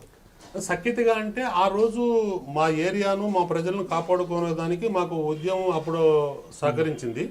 అది పోయిన తర్వాత మాకు తెలుగుదేశం పార్టీ బాగా అండనిచ్చింది. ఎన్టీ రామారావు ఆ రోజు మాకు ఎప్పుడైతే పిలిచి భరోసా ఇచ్చాడో ఆ రోజు మేము జిల్లాను కట్టుకున్నప్పుడు జిల్లా లీడర్లు అయిపోయాము. ఆ రోజు జిల్లాలో ఉన్న పెద్ద లీడర్లందరూ మమ్మల్ని బాగా వ్యతిరేకించారు. అంటే సీనియర్ లీడర్లందరూ ఉన్న వాళ్ళందరూ కూడా సీనియర్ లీడర్లు, అప్పుడు Ramanna Chowdary, Lingaraju party president, secretary వాళ్ళు. దాంట్లో పాతోళ్ళు చాలా మంది ఉన్నారు. కేసీ నారాయణ గారు వాళ్ళంతా ఎట్లా ఉండేది? కేసీ నారాయణ మాతో సఖ్యంగానే ఉండేవారు. అంటే మేము వచ్చినప్పటికి మాకు ఈ జిల్లా ఎలాలే తెలియదు. పార్టీలోకి వచ్చినప్పుడు జిల్లా ఎంత ఉందనేది కూడా తెలియదు మాకు. యాక్చువల్గా మేము మా ఏరియా పరిధిలో ఉన్న వాళ్ళమే కానీ జిల్లా మేము ఎప్పుడు చూసిన లేదు. జిల్లా ఇంత ఉందని కూడా మాకు తెలియదు ఆ రోజు. 83 తర్వాత 94లో 93లో రవిని మేము పార్టీలో సరెండర్ చేసిన తర్వాత పార్టీ బాధ్యతలు మాకు అప్పచెప్పినప్పటికీ మేము జిల్లా తిరిగాం. అంటే మీరు ఉద్యమం నుంచి వచ్చిన తర్వాత పరిటాల రవీంద్ర గారు కూడా ఉద్యమంలో పనిచేశారు, ఆయనతో మీకు సఖ్యత ఏర్పడింది, బాగా క్లోజ్గా ఉన్నారు. ఎంతలా అంటే పరిటాల శ్రీరాములయ్యని ఎవరైతే హత్య చేశారో వాళ్ళందరినీ కూడా చంపడంలో సిద్ధప్పని కావచ్చు, మళ్ళీ నారాయణ రెడ్డిని కావచ్చు, చెన్నారెడ్డిని కావచ్చు, మళ్ళీ ఓపుల్ రెడ్డి, రమణారెడ్డి, వీళ్ళందరినీ చంపడం వెనక ఆ ఆలోచన మొత్తం కూడా ప్రణాళికలో మీరు కూడా ఒక భాగమే అంటుంటారు అప్పట్లో. అంటే ప్రణాళిక అంటే దాంట్లో ఇప్పుడు మేమేం కాదు కానీ ప్రజలు నిర్ణయాన్ని బట్టే మేము ఆ రోజు అడుగేసాము. కానీ ఎవరు వ్యక్తిగత నిర్ణయాలు అయితే ఎవరివి లేవు. ప్రతి ఒక్కటి మా ఏరియాలో మేము ఏది చేసినా 10 మందిని కలుపుకొని ఆత్మీయులు అనుకున్న వాళ్ళు ఒక కమిటీ అంటూ ఏర్పాటు చేసుకొని ఆ కమిటీ ఏదైతే నిర్ణయిస్తుందో దానికి కష్టమైన నష్టమైన దానికి అంగీకరించి మేము పనిచేసిన వాళ్ళమే. కానీ మీరు ఉద్యమంలో ఉన్నప్పుడే నారాయణ రెడ్డి గారు చంపబడ్డారా, హత్య చేయబడ్డారా, అంటే ఉద్యమం నుంచి బయటకు వచ్చిన తర్వాత జరిగిందా? మేము ఉద్యమం నుంచి బయటకు వచ్చాము. అప్పటికే ఆయన చంపిన నారాయణ రెడ్డి గారిని, చెన్నారెడ్డి గారిని. ఓకే. మేము హరి మేమంతా కూడా ఒక 2 సార్లు అటెంప్ట్ చేసాము ఆయన్ను. ఓకే. చంపడానికి వెళ్ళాము. లోచర్ల విజయభాస్కర్ రెడ్డి, ఆర్కే, నేను, హరి మేమందరం కూడా ఆ స్పాట్లోకి వెళ్ళాము 2 సార్లు. ఓకే. ఆయన మిస్ అయ్యాడు. ఓకే. ఎక్కడ మిస్ అయ్యారు? ఒకసారి బస్సులోనే వెళ్ళాము, బానుకోట దగ్గర బస్సు ఎక్కాము. ఆ బస్సులోనే ఫారెస్ట్లోకి వెళ్ళిన తర్వాత చంపాలని ప్రయత్నం చేశాము. ఆ బస్సు ఎక్కినప్పుడే మా పెదనాన్న బస్సులో ఉన్నాడు ఆయనతో పాటు, మొదలు చెరువు రామకృష్ణ. ఆయన చూసి నేనేం నిర్గాంతపోయాను, ఇంకేం చేయలేము కదా ఇప్పుడు ఆయన చంపితే మా పెదనాన్న చంపుతారేమో అనే భావంతో అప్పుడు మాకు ఇంకా అప్పటికి ఎంత ఉంది, మేము పార్టీలో మా అనుభవం అంతా 6 నెలలు సంవత్సరం లోపే మావోయిస్ట్ పార్టీలో. మాకు అప్పటికి ఇంకా ఈ అంతఃకరణ పార్టీ అంటే ఏమి, సిద్ధాంతాలకు ఆకర్షితులైనవే కానీ ఇంకా బంధుప్రీతి ఇవన్నీ స్నేహము ఇవన్నీ పోలేదు. అప్పుడు ఆ టైంలో మమ్మల్ని అంటే వాళ్ళు కూడా ఏమంటే మమ్మల్ని ఏదో ఒక రూపంలో కొన్ని కేసుల్లోనూ కొన్ని ఇబ్బందులు పెట్టిస్తే మాతో ఉంటారు అనే ఉద్దేశంతో మమ్మల్ని తప్పటడుగా ఇచ్చాడు ఆర్కే. ఆ రోజు ఏదో ఒక బనాయించి కేసులు బనాయిస్తే మా ఎమ్మడే ఉంటారు, నేను ఎటు పోకూడదు అన్నట్టు రాజకీయ ఆలోచన అది. అది తప్పేం కాదు. ప్రతి మనిషి ఇప్పుడు ఏదో ఒకటి నీకు నష్టం జరిగితేనే నా ఎమ్మడి ఉంటావన్న ఉద్దేశం ప్రతి రాజకీయ పార్టీలో ఉంటే అది కూడా ఒక రాజకీయ పార్టీగా తయారైపోయింది. అట్లా మమ్మల్ని కూడా ఏదో యూత్ అంతా మా ఒక 60-70 మంది మంచి యూత్ మాలాంటి వాళ్ళు, ఇప్పుడు మా ఏజ్ లో ఉన్న వాళ్ళంతా ఇంకా కొంతమంది ఉన్నాం, కొంతమంది చనిపోయారు. మాలాంటి వాళ్ళందరినీ పల్లెల్లో మేము మా మండలం నుంచి దాదాపుగా ఒక 200 మంది పైన ఉంటాం మాలాంటి ఏజ్లో. అప్పుడు మేమందరం ఉద్యమం ఆకర్షితులై రాత్రింబవులు పనులు వచ్చిపెట్టి వాళ్ళు ఎమ్మడి తిరిగేవాళ్ళు. అది ఒక మోజు అనమాట ఆ రోజు. ఆ రోజు మీ పెద్దనాన్న ఉండడం వల్ల నారాయణ రెడ్డి గారిని మీరు చంపలేకపోయారు. మేమేం చేయలేకపోయాము. నేను అప్పుడు అంటే తప్పు నాకైతే ఆ రోజు బాధ అనిపించింది. ఎందుకో మా పెదనాయన చంపుతారేమో అని చెప్పి నేను ఆర్కే దగ్గరికి వెళ్ళి అడిగాను. అదే ఇటు మా పెదనాయన ఉన్నాడు, ఇప్పుడు ఆయన నారాయణ రెడ్డిని మనం చంపితే మా పెదనాయన చంపుతారు, మా పెదనాయన చంపితే నేను ఉండలేను అన్నా. సర్లే ఈ రోజు కంటే ఇంకోసారి టైం వస్తుందని చెప్పాడు ఆయన. అంటే మమ్మల్ని ఎంకరేజ్ చేయలేదు ఆయన. ఆ రోజు మా మాట విన్నాడు. ఇంతే మేము అంగ ఆడే బస్సు దిగేసి వెళ్ళిపోయాం. ఓకే, తర్వాత మళ్ళీ ఇప్పుడు అటాక్ చేశారు. తర్వాత అప్పుడు ఒకసారి చేసాము. మా తర్వాత ఇంకోసారి అటాక్ చేసినప్పుడు ఆయన ఏదో అనంతపురం నుంచి హైదరాబాద్ పోయాడు. హైదరాబాద్ నుంచి ఒక బస్సులో అనంతపురం వస్తాడు అన్నట్టు అప్పుడు దాంట్లో మేము స్పాట్లో లేము. ఓకే, ఆయన చంపడానికి ఆ రోజు కూడా ప్లాన్ తయారు చేశారు. ఒక ఇన్ఫార్మర్గా నన్ను ఉంచుకున్నారు ఆడతే. ఇది కేవలం పరిటాల శ్రీరాములని చంపారని ఉద్యమానికి అడ్డం వచ్చాడు ఈయన, ఉద్యమాన్ని కూడా నీరుగా అరుస్తున్నాడు అనేవి. పరిటాల శ్రీరాములు చంపినప్పుడు ఆయన కూడా ఉద్యమంకు వ్యతిరేక అన్నట్టు ఆ ఉద్యమ స్ఫూర్తితోనే పరిటాల శ్రీరాములు చంపాలనే ఉద్దేశంతో పార్టీ నిర్ణయించింది. ఓకే, అక్కడ పరిటాల రవిది ప్రమేయం లేదు, మాది ప్రమేయం లేదు, ఏం లేదు. ఉద్యమ స్ఫూర్తితో ఉద్యమకారులు నక్సలైట్ ఉద్యమం ఆయన చంపాలనేది తీర్మానం చేసి నారాయణ రెడ్డి గారు మళ్ళీ ఎప్పుడు చంపారు ఆయన్ని? ఆయన తర్వాత రెండోసారి కూడా ఆయన చంపాలని ప్రయత్నం చేసినప్పుడు ఆ రోజు కూడా వాళ్ళు కమ్యూనికేషన్ గ్యాప్ అయ్యి వాళ్ళు ఇన్ఫర్మేషన్ తీసుకోవడానికి అప్పుడు ఈ ఫోన్లు లేవు, చెప్పడానికి లేట్ కావడంతో వాళ్ళ మధ్యలో ఉంచిన మా మనుషులు వాళ్ళు ఇన్ఫర్మర్లంతా దూరం అయిపోయి ఒకరికొకరు దగ్గర లేనప్పుడు వాళ్ళు కరెక్ట్గా 5:30కి బస్సు దిగారు. 5:30 అరకు అనంతపూర్లో ఇప్పుడు పాత బస్ స్టాండ్ ఉంది కదా, ఆ బస్ స్టాండ్ దగ్గర వాళ్ళు దిగినప్పుడు దాంట్లో చాలా మంది అంతా రెడ్లే, పిల్లిరెడ్డి అని, కురుతూరు గోవిందరెడ్డి, నారాయణ రెడ్డి, ఎవరంతా 5 మంది 6 మంది రెడ్లంతా, చెన్నారెడ్డి వీళ్ళంతా దిగారు. అంటే మొత్తం వాళ్ళందరినీ చంపాలనే ప్లాన్ వేశారు వీళ్ళు.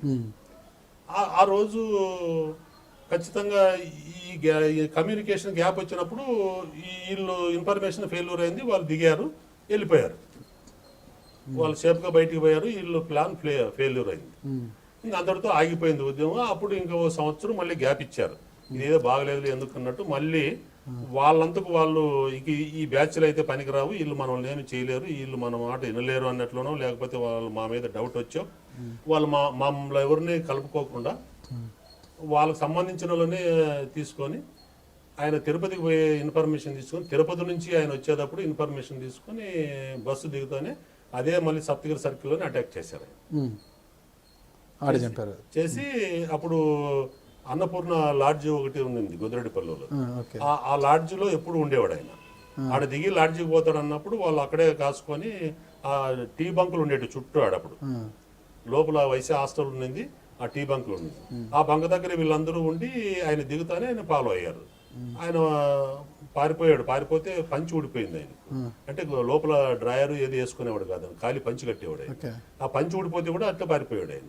పారిపోయి ఆ లాడ్జ్ లేకపోయి అవతలకు గోడ దిగి ఇంకో వాకిలు ఉండింది అవతలకు. అప్పుడు ఆ వాకిలు అప్పుడప్పుడే మూసేసింది, అది కూడా ఆయనకి తెలియదు. పోయి ఆడు దొరికాడు, వాళ్ళు చంపారు.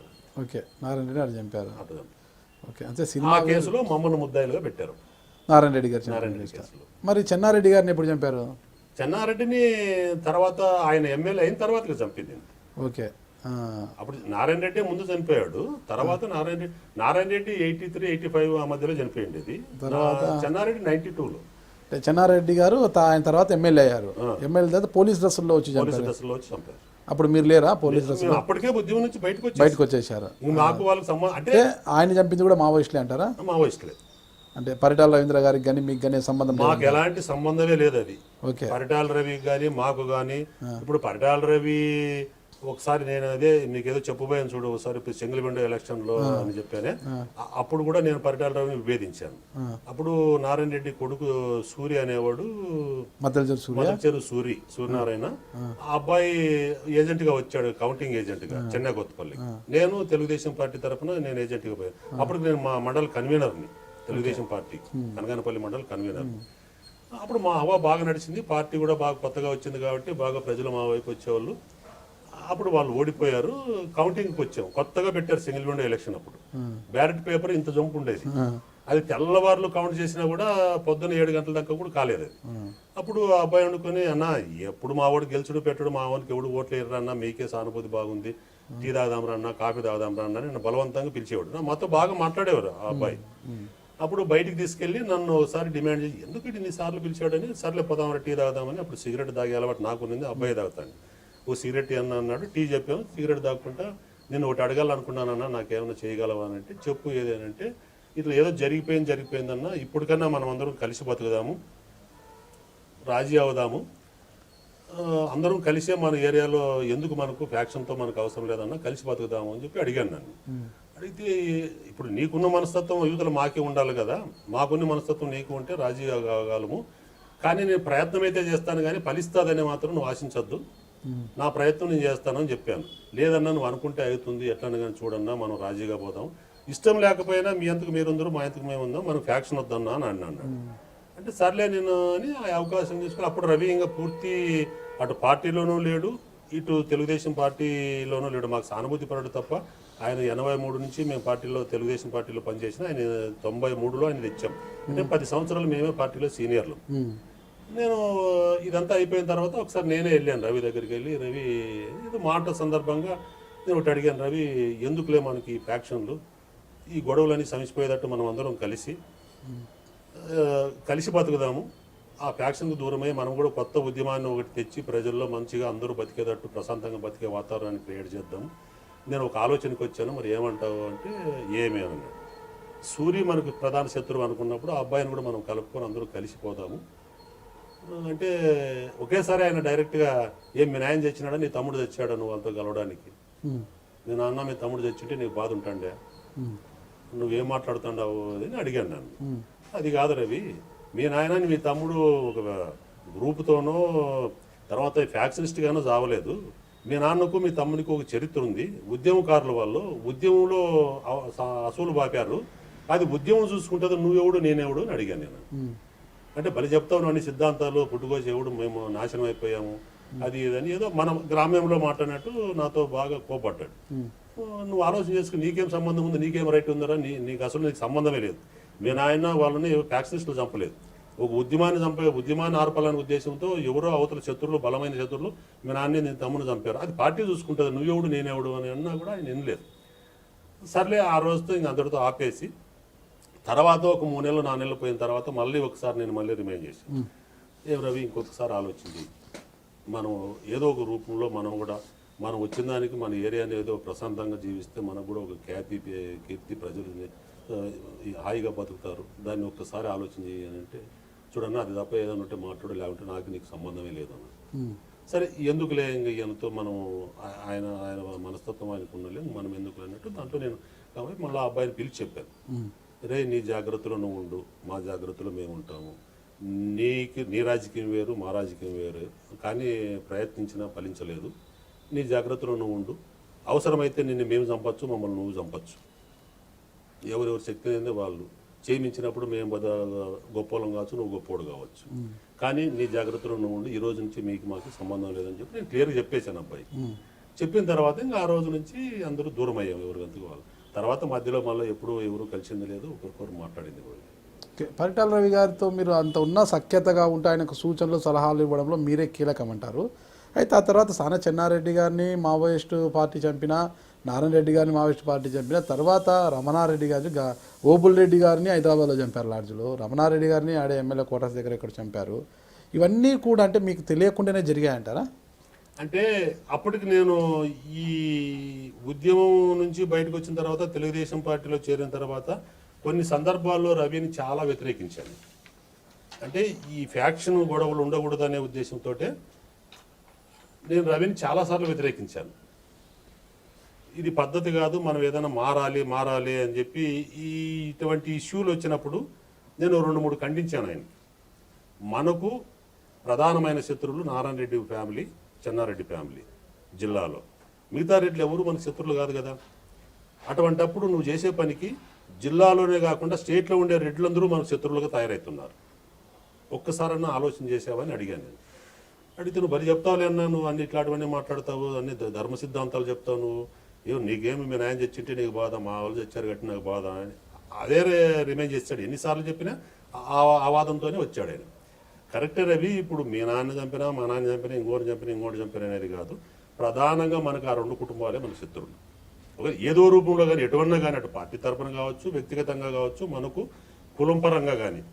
అటువంటప్పుడు మనము వాళ్ళని సంవరించాలనుకున్నప్పుడు ఇంతమంది బీసీ వర్గాన్ని వాళ్ళని మన వైపు తీసుకొని వాళ్ళందరినీ ఇన్వాల్వ్ చేసి వాళ్ళతో మనం చంపి ఆ కుటుంబాలకు మనం ఏ రోజు సాయం చేయలేని పరిస్థితికి వచ్చినప్పుడు జీవితంలో మనకు ఒక మచ్చ అంటూ ఏర్పడుతుంది. అటువంటప్పుడు కేవలం నీ అన్నదమ్ములు నా అన్నదమ్ములు మనమే, మన కమ్యూనిటీ తప్ప వేరే వాళ్ళు లేకుండా మనమే వాళ్ళపైన అటాక్ చేద్దాం. సావు బతుకు తేల్చుకున్నాం.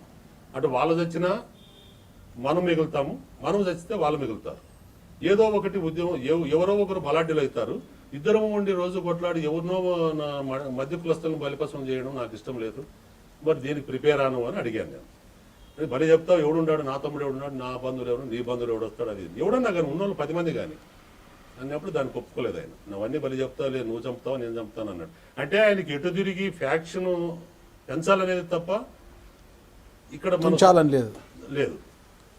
ఒకటి అర్థం కాలేదు నాకు. చాలామంది అంటుంటారు పరిటాల రవీంద్ర గారు రాజారెడ్డి గారికి కూడా అనుచరుడిగా పనిచేశారంటారు. ఇది వాస్తవమా? అనుచరుడు అనేం కాదు కానీ రాజారెడ్డి మాకు కలవడానికి వైఎస్ రాజారెడ్డి గారికి పరిటాల రవి గారికి ఉన్న సంబంధం ఏంటి అసలు? అది రవికి ఆయనకి ఎలాంటి సంబంధమే లేదు. అంటే రాజారెడ్డి కానీ రాజశేఖర రెడ్డి ఫ్యామిలీకి కానీ నాకే సంబంధం కానీ రవికి ఏ సంబంధం లేదు. ఓకే, అది ఎట్లా సంబంధం అంటే నాకు మా అక్కను పార్నపల్లికి ఇచ్చాం. ఓకే, లక్ష్మీనారాయణ వాళ్ళ అన్న పుల్లానాయుడు అని వాళ్ళిద్దరూ, అంటే లక్ష్మీనారాయణ వాళ్ళ అమ్మ పుల్లానాయుడు వాళ్ళ అమ్మ అక్క చెల్లెళ్ళు. మా అక్కను పుల్లానాయుడికి ఇచ్చాం. అట్లా నాకు వాళ్ళ బాగా దగ్గర సన్నిహితము రాజారెడ్డి కావచ్చు, రాజశేఖర రెడ్డి కావచ్చు, వాళ్ళ ఫ్యామిలీ నాకు బాగా సన్నిహితంగా, అంటే మా బావ ద్వారా. అప్పుడు రాజారెడ్డిని నేనే తీసుకొచ్చా ఒకసారి వెంకటాపురాన్ని నా పరిచయం తోటి. కానీ రవికి ఎలాంటి సంబంధం లేదు. ఇటు అనంతపురంలో తర్వాత పరిచయం ఏర్పడింది. మీరు వెంకటాపురంకి వైఎస్ రాజారెడ్డి గారిని తీసుకొచ్చిన తర్వాత పరిటాల రవీంద్ర గారికి వైఎస్ రాజారెడ్డి గారికి అంటే ఒక 2 సార్లు కలిసాం కానీ ఎప్పుడు కలవలేదు. ఫోన్ ద్వారా కానీ మామూలుగా కలిసినా ఎప్పుడు మాట్లాడేవాళ్ళు. అంతవరకు ఏదన్నా వాళ్ళ సమస్యలు వచ్చినా రాజారెడ్డి నాకే లెటర్ రాసేవాడు, రా పలాంది సమస్య ఉంది, మీరు ఏదన్నా సాల్వ్ చేయండి, మా వాళ్ళు పంపుతాను అన్నట్టు. అట్లా మాతో లెటర్ల ద్వారా మాతో పని చేయించుకునేవాళ్ళు. తర్వాత ఆయన కూడా కడపలో కొంతమందికి తెలుగుదేశం పార్టీ టికెట్లు ఇప్పించమని మమ్మల్ని అడిగాడు. అడిగితే మేము కూడా ఆయన చెప్పిన తెలుగుదేశం టికెట్లు ఇప్పిస్తే వాళ్ళు గెలిపించారు. అంతవరకు మాకు వాళ్ళకి సఖ్యత పెరిగింది. పెరిగిన తర్వాత అందరం బాగానే కలిసేవాళ్ళము, మాట్లాడేవాళ్ళము. రాజశేఖర రెడ్డితో కూడా 2-3 సార్లు రవి నన్ను ప్రయత్నం చేసి ఎటు తిరిగి మనకు తెలుగుదేశంలో అటు ఎన్టీ రామారావు చనిపోయిన తర్వాత, నా చంద్రబాబు నాయుడు సీఎం అయిన తర్వాత మనకి చంద్రబాబు నాయుడు మనకేమీ మేలు చేయడన్నా, మనం కాంగ్రెస్లోకి పోతే మేలు అని చెప్పి బాగా ప్రెజర్ చేశాడు. మళ్ళీ రెండోసారి రవి రాజశేఖర రెడ్డితో మనం కలిసి కాంగ్రెస్లోకి వెళ్దామని చెప్పి బాగా ప్రెజర్ చేశాడు.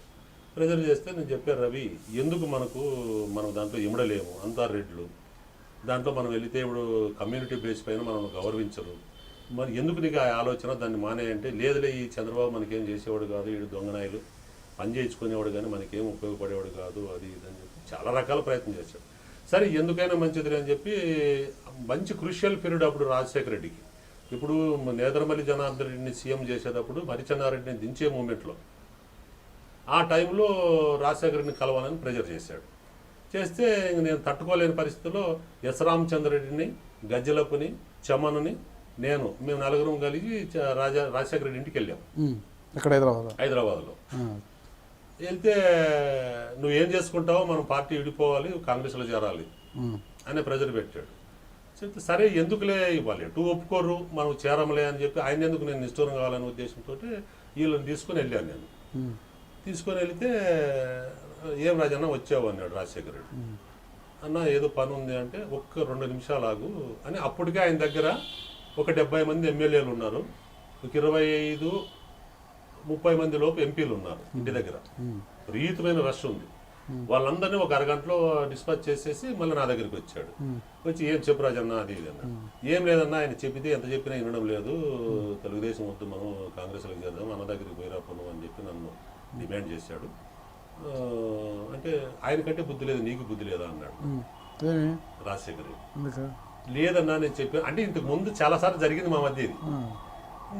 కాదు ఎన్నిసార్లు చెప్పాలి రాజన్న, ఆయనకు బుద్ధి లేకపోతే నీకన్నా బుద్ధి లేదా, నువ్వన్నా చెప్పచ్చు కదా ఆయన అన్నాడు.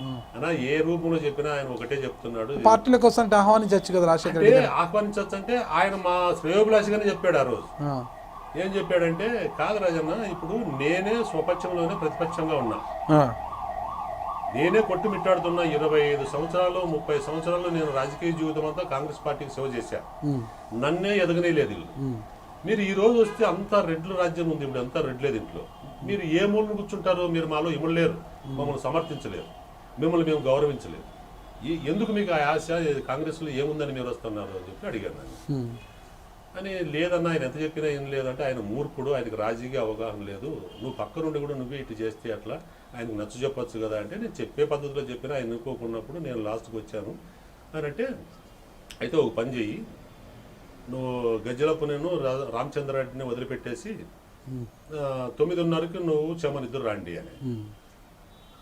సర్లే అని చెప్పేసి మేము అందరం కలిసి లాడ్జ్కి వెళ్ళి వాళ్ళిద్దరిని లాడ్జ్లో వదిలిపెట్టి మేము ఏదో సినిమాకి పోతాము అది ఇది అని చెప్పేసి వాళ్ళిద్దరిని ఒక రూమ్, మీ ఇద్దరు ఒక రూమ్లో ఉన్నాం.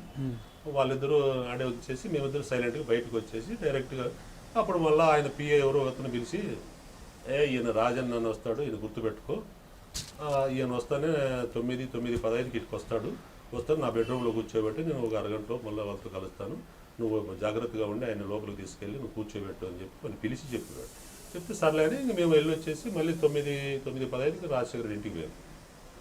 ఇంటికి పోతానే ఆ పిఏ వచ్చి, సార్ మీరే కదా రాజన్న గారు అంటే, అవునంటే రండి సార్ చెప్పాడని ఆయన బెడ్రూమ్లో తీసుకొని కూర్చోబెట్టిన తర్వాత అందరిని డిస్పర్స్ చేసి 9:15 మా దగ్గరికి వచ్చాడు. ఆయన వచ్చి ఇంక చెప్పు రాజన్న అని, ఇంక చెప్పేది ఏం లేదన్నా, ఇంక అంతకంటే ఇంకేం లేదంటే, నా మాటగా రవికి చెప్పు, మీరు దీంట్లో వస్తే ఇమ్మలేరు, ఉండలేరు, ఎప్పుడు నేను గెలిచినా, నేను అధికారంలో వచ్చినా, నేను సీఎం అయినా మీకు ఉపయోగపడతా, మీరు నాకు ఉపయోగపడే కెపాసిటీ మీకు ఈరోజు లేదు, నేను మిమ్మల్ని కాపాడుకోగలను, నేను కాపాడుకొని మిమ్మల్ని కూడా కాపాడే శక్తి నాలో ఉంది, మీరు దయచేసి దీంట్లోకి రావద్దండి, మీకు అక్కడుంటే విలువ ఉంది కానీ ఇక్కడుంటే విలువ లేదు, ఆ పార్టీలో మీకు ఉన్నత స్థాయి వస్తుంది, నా మాటని మీరు దాంట్లోనే ఉండండి అని చెప్పాడు. అది నాకు కాదు చెమ్మనికి చెప్పుకోండి, చెమ్మనికి చెప్తేనే నీకు చెప్తేనే ఇద్దరు వింటున్నారు కదా, ఇంక ఈ మాటగా రవికి చెప్పండి అది ఇది అని చెప్పి అంటే, సర్లే ఇంక లాస్ట్కి ఇంతేనా ఇంకేమైనా ఉందా నిర్ణయం అని అంటే, ఇంకేం వద్దు నా మాటని నువ్వు లేచిపో ఫస్ట్. అక్కడ నుంచి వచ్చి నేను చెమ్మను మళ్ళీ అటే వెళ్ళి అని చెప్తే, మీరు అడిగిండ్రు లేవా అన్ని ఉత్తుకూతులు కూర్చున్నారు మీరు వచ్చి ఆయన భాషలో ఆయన మమ్మల్ని ఏదో అన్నారు. సరే నీ ఇష్టం రవి, ఇంకా దానికి మేమేం చెప్పలేము అది ఇది అని చెప్పేసి ఇంకా ఆ రోజుతో వదిలిపెట్టేసాం. మీరు రవిని అనేవారా? నేను రవి అని ఏరా అనేవాడిని, ఎమ్మెల్యేగా నిలబెట్టినప్పటి నుంచి రవి అంటున్నాను, అంతకుముందు ఏరా అనేవాడిని, ఏరాని సంబోధించేవాడిని. తర్వాత ఇంకా ఆయన ఎమ్మెల్యే అయ్యి ఒక స్థాయికి వచ్చిన తర్వాత రవి అనేవాడినే కానీ సార్ గీర్లే అంటే సార్ అది ఇది అనేవాడినేం కాదు, రవి అనేవాడిని అంతే. అట్లా ఆయన కూడా ఇంతకు ముందు అన్న అనేవాడు, తర్వాత ఆయన స్థాయి పెరిగిన తర్వాత రాజన్న అనే టైప్కి వచ్చాడు ఆయన కూడా. సరే మా అభిమానం ఉన్నప్పుడు ఏ టైప్ మాట్లాడినా మనకేం ఇబ్బంది, అభిమానం అనేది ఉండాలి అంతే, అభిమానం ఉన్నప్పుడు. అట్లా నీకు అది జరిగినప్పుడు సర్లే అని ఇంకా అప్పుడు కామ్ అయిపోయిన తర్వాత మళ్ళీ ఒక 6 నెలలు సంవత్సరం గడిచిన తర్వాత మళ్ళీ ఎలక్షన్స్ వచ్చాయి. ఎలక్షన్ మూమెంట్లో మళ్ళీ ఒకసారి ట్రై చేశాడు, ఈసారన్నా ఫైనల్గా గట్టిగా మాట్లాడు నువ్వు అంటే, రవి నేనైతే వెళ్ళను ఆయన దగ్గరికి, నీకు కావాల్సింటే నీ నమ్మకస్తులు ఎవరైనా ఉంటే మీ బంధువులు కానీ ఇంకోరు కానీ ఎవరన్నా తీసుకెళ్ళి నువ్వు వాళ్ళతో అడిగించు, నేను ఎన్నిసార్లు చెప్పినా నీకు నమ్మకం లేనప్పుడు నేను పోతే మళ్ళీ అదే జరుగుతుంది నీకు, నేనైతే ఇంకెళ్ళదలుచుకోలేదు, నీ ఇష్టం ఎవరన్నా తీసుకెళ్ళి ఆయనతో నువ్వు మాట్లాడుకొని చేరాలనుకుంటే నువ్వుగా చేరు, మేముగా రాము అన్నాను. అంటే లేదు నా మాట వినన్నా, అట్లా కాదన్నా ఇట్లా అన్నా, ఇటు తిరిగి మనం ఇటు ఉంటే చంద్రబాబు మనం పైకి రానేడు, మనం ఇటు తిరిగి కాంగ్రెస్ లేకపోతే మనకు వాల్యూ ఉంటుంది అంటే, నువ్వు ఎట్లా వాల్యూ ఉంటుందని అంటావంటే కూడా ఆయన తర్వాత అది చూద్దాంలే ఫస్ట్ మనం వెళ్ళిపోవాలని చెప్పి చెప్పాడు. చెప్తే అప్పుడు నేనైతే రవి నీకు ఎవరెవరైతే నేను నమ్మకస్తులో వాళ్ళు నా ఎమ్మడి పంపు, నేను వాళ్ళు తీసుకెళ్తా, నేనైతే ఏం మాట్లాడను, వాళ్ళతోటి మాట్లాడిస్తాను అని చెప్పి నేను మళ్ళీ రాజశేఖర రెడ్డికి ఫోన్ చేశాను. అన్న ఇట్లా ఇంకొకసారి ఫైనల్గా నీతో కలవాలనుకున్నాం అంటే, ఎందుకు రాజన్న ఏం నువ్వు నాకేం అర్థం కాలేదు మీరు చేసేది, ఆయనకి అసలు రాజకీయం తెలిసినా లేదంటే, తెలిసినా ఇంకొకసారి అవకాశం ఏమన్నా మాట్లాడదాము అని అంటే, సర్లే పార్నపల్లికి నేను వస్తున్నాను, పార్నపల్లికి రండి ఆడ మనం కూర్చొని మాట్లాడదాము రాటికి రండి అంటే, నేను ఆ రోజు ఎల్నారాయణని, రామ్మూర్తి, ఎల్నారాయణ చౌదరి గారు, రామ్మూర్తి, చంద్రాయుడు, నేను చెమను వెళ్ళాము. చెమన్ లేడనుకుంటా ఇల్లునే తీసుకెళ్ళాను, తీసుకెళ్ళి మా బావలింట్లో కూర్చున్నాం. ఆయనకి ఏదో మీటింగు వాటికి వచ్చిన తర్వాత అప్పుడు రాష్ట్ర పిసిసి అధ్యక్షుడు ఆయన, ఆ ప్రోగ్రామ్ ఏదో చూసుకొని గన్మెన్లతో పాటు అందరినీ ఆడే ఉంచేసి సింగిల్గా ఆయన ఒకటే వచ్చాడు మా బావలింటికి. చెప్పాను నాకు నేను ఉండే వస్తాను 10 నిమిషాలే మనకి మళ్ళీ విలేకరులు వాళ్ళు వీళ్ళు వస్తే ప్రాబ్లం అవుతుంది రజన ఏమొద్దు నేను ఒక్కనే వస్తానులే 2 మాటలు మాట్లాడేసి వెళ్ళిపోతాను సర్లే అన్నాని లక్ష్మణ్ ఇంట్లోనే మా బావ ఇంట్లో కూర్చున్నాక వచ్చాడు ఆయన ప్రోగ్రామ్ చేసుకుని ఒక అరగంటకి వచ్చి సరే ఏం చెప్పరాజన్న అంటే వాళ్ళందరినీ పరిచయం చేశాను ఆ రోజు ఎల్నారాయణని ఆ కేసీఆర్ రామ్మూర్తిని చంద్రాయుడు వీళ్ళని పరిచయం చేసి వీళ్ళంతా ఎవరంటే ఇట్లా పలానా ఇల్లు రవికి మామగారు అవుతారు అది ఇది అని చెప్పి పరిచయం చేసి అని కూర్చున్న తర్వాత ఏమయ్యా ఆయనకంటే తెలియదు మీకు తెలియదా అని వాళ్ళని అడిగాడు ఆయన చెప్పి ఇంకా అదే మాట్లాడుకుంటూ రాజన్న లైఫ్ అండ్ డెత్ నేను సీఎం అవుతా ఈసారి మా గవర్నమెంట్ వస్తుంది మీకు ఉపయోగపడతా యా పార్టీలు ఉంటే మీకేమి నేనున్నాను కదా నేను సీఎం అయితే మీరు సీఎం అయినట్టే అంటే ఎవరైనా వర్గాన్ని పెంచుకోవాలని చూస్తారు, ఎందుకు వదులుకోవాలని చూస్తారు? అంటే వదులుకోవాలని ఆయనకు మా పైన ఉన్న అఫెక్షన్ అంటే ఇప్పుడు శ్రేయోభిలాషులుగా మీరున్నారు నా వరకు నేనుంటే నేను మిమ్మల్ని గౌరవిస్తా మిగతా రెడ్లు ఎవరు గౌరవించరు కదా మిమ్మల్ని అనే భావనతోటే ఆయన దాంట్లోనే ఉండండి అప్పుడు ఉంటేనే మీకు విలువ అన్నట్టు చెప్పాడు కానీ మా పట్ల వ్యతిరేకతగా కాదు. ఓకే, ఆ టైప్ అని చెప్పినప్పుడు మళ్ళీ వీళ్ళందరూ కూర్చున్నప్పుడు లేదు సార్ మేము ఎంత చెప్పినా ఆయన ఏం లేదు అది ఇది అని అంటే ఒకటే చెప్పాడు ఆయన, నేను ఇప్పుడు సీఎం అవుతా మీకు ఏ టైప్ అయినా కానీ మేము ఉపయోగపడి మిమ్మల్ని సేవ చేసుకుంటా. మీరు చంద్రబాబుని పక్కన పెట్టండి, మీరు అటే ఉండండి, మీరు ఇటు వస్తే వాల్యూ లేదు, మీకు దాంట్లో ఉన్న విలువ దీంట్లోకి రాదు, మీరు ఇంకా 10 సంవత్సరాలు దీంట్లో ఉన్నా కూడా మిమ్మల్ని కడుసూపే చూస్తారు కానీ మిమ్మల్ని గౌరవించరు అని చెప్పాడు ఆయన. చెప్పి నేను సీఎం అవుతాను ఈసారి మా పార్టీ వస్తుంది అని అప్పుడు సెకండ్ టైం సీఎం మళ్ళీ చంద్రబాబు అవుతున్నాడు అప్పుడు కూడా. అప్పుడు అని చెప్తే సరే నేను సీఎం అవుతాను అన్నప్పుడు నేను ఒకటే అడిగాను ఆయన, కాదన్నా నువ్వు ఇన్ని మాట్లాడుతున్నావు నెక్స్ట్